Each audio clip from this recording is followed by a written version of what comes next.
Let's suppose that you were able every night to dream any dream you wanted to dream.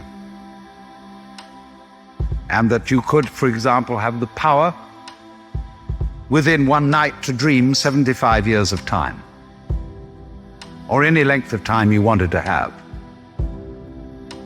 And you would naturally, as you began on this adventure of dreams, you would fulfill all your wishes.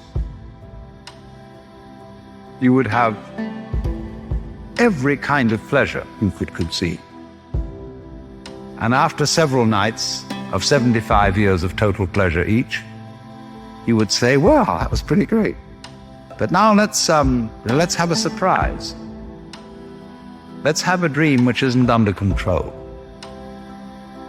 Well, something is going to happen to me that I don't know what it's going to be. And you would dig that and come out of that and say, wow, that was a close shave, wasn't it?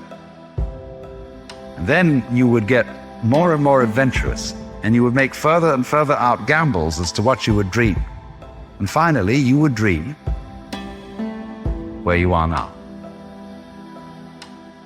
You would dream the dream of living the life that you are actually living today.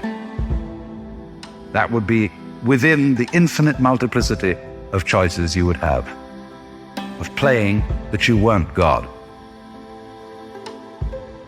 Because the whole nature of the Godhead, according to this idea, is to play that he's not.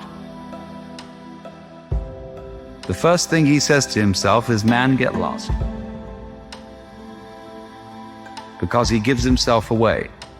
The nature of love is self-abandonment, not clinging to oneself. Throwing yourself out, as in, for example, in basketball, you're always getting rid of the ball. You say to the other fellow, have a ball. And that keeps things moving. That's the nature of life.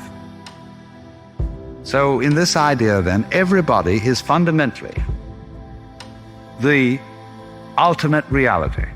Not God in a politically kingly sense, but God in the sense of being the self, the deep down basic whatever there is. And you're all that, only you're pretending you're not.